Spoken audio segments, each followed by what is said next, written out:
There have been few, if any, personages in history more revered than the Holy Prophet. It is true that Buddha, Moses, and Jesus are all revered by their followers to a greater or lesser degree, with some of them equating these great men with God himself.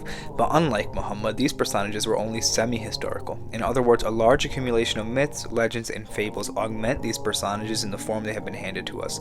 But in the case of Muhammad, we have his life as it was lived by a man of flesh and blood. Even Philip Hitti had to admit this when he remarked Muhammad was born in the full light of history. Muhammad's birth was most unceremonious. He did not have any royal lineage like Buddha. He was not heir to any priestly tradition like Jesus was, nor did he enjoy the comforts of a courtly life as Moses did. His was the most unlikely circumstance for a man to make his mark on history. Born an orphan, he lived a poor man for most of his life and died a poor man. But most of the time, his stomach was empty and he survived consuming nothing but water and dates. He slept on coarse mattresses made of palm fronds that left their mark on his skin. With his wives, most of them widows and overaged, he lived in thatched huts equipped with flimsy cloth curtains. But more than 1,500 years after his death, his name echoes across the globe. It has become a mantra that can arouse and sway millions of people. In fact, Muhammad's life is itself a testimony to the truth of the message he preached. The ready alternative for someone who does not accept the prophecy of Muhammad is the opposite, one of considering him a dissembler, and not a minor one, for they will have to admit that he single-handedly deceived a huge chunk of humanity. As everyone knows, when Muhammad sallallahu alaihi wasallam started his mission, he was alone. It was with great trepidation that he revealed his message even to the closest of his associates. So the choices we have to accept are either Muhammad as a messenger or Muhammad as a dissembler. Of course, there are people who willingly or not admit to the greatness of the Prophet without necessarily subscribing to his prophecy, but this stance is nebulous and smacks of escapism. They are unwilling to confront the real issue of prophecy with the seriousness that it deserves. A dissembler will certainly have his motives: money, fame, empire, etc. In the case of Muhammad, none of these could be attributed as motives. He was a successful businessman at the age of 40 when he first announced his mission. His claim of prophecy only weakened him financially, as he must have anticipated himself, for he was demanding a complete overhaul of the system, which earned him more enemies than friends. Fame could not be his motive either. At the beginning of his mission, he lived under constant threat to his own person. It was only by God's miraculous intervention that saved his life, and this is something the dissembler theorists cannot buy.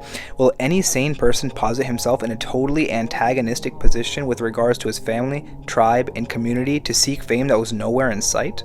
The initial reaction at the Prophet's announcement of his mission was something that he expected. His closest family and tribe turned against him. Abu Lahab, who was not only his uncle but the father-in-law of his two daughters, publicly abused him and forced his sons to divorce Muhammad's daughters.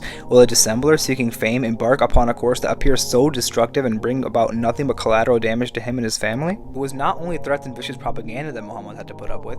Having realized that threats and persecutions were not going to deter Muhammad, the Quraysh tried to woo him by offering everything a dissembler might be tempted to accept. If he wanted to be the king, they were ready to accept him as their unquestioned monarch. If it was money that he was hankering after, they were ready to give him as much as he wanted. If he wanted to marry the most beautiful girl among them, they would even make provision for that. What was Muhammad's reply to these offers? He was emphatic. Even if they place the sun on my right palm and the moon on my left, I will not relinquish this mission. Are these words a dissembler will ever speak? It should be remembered that Muhammad declined these offers at a time when the prospect of his movement were fraught with all conceivable obstacles. For all these offers, the Quraysh only wanted one concession from Muhammad: he should not question the authority of their gods. Even his favorite uncle and guardian Abu Talib pleaded with him, but to no avail. Those who consider Muhammad to be a great social reformer but not a prophet with a definite mandate from God have something to ponder here.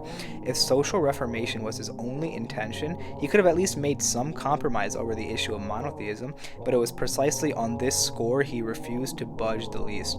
When the Quraysh realized that neither persecution nor temptation could work, they resorted to the most agonizing kind of social boycott imaginable.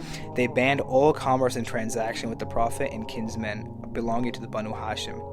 Not only could none of them buy or sell to them, but nobody could marry their girls. This boycott lasted for 3 years, during which Muhammad and his companions suffered the most harrowing experience in their lives.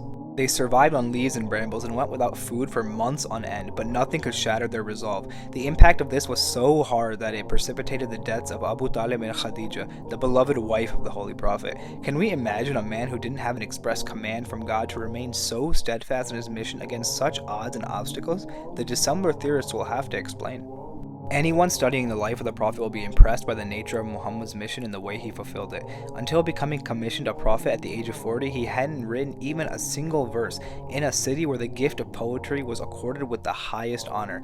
And then on a fine day, he started quote-unquote creating the finest verses ever known to the Arabic tongue. Its charm was so overwhelming that the Qurayshi leaders, including the bitterest enemies of Muhammad, stole off their bed at night to listen to it. Can we imagine any man endowed with such exceptional gifts to hide his poetic genius so fully concealed until he decides to make his bogus claim to prophecy? Those who deny the Prophet will have to delude themselves into thinking that this was the case. The literary beauty of the Quran is so surprising that the great literary giants of the Arabic language, from the old Walid ibn Mughira to the modern Taha Hussein, have simply been astounded by it, although neither of them were believers in its divine origin.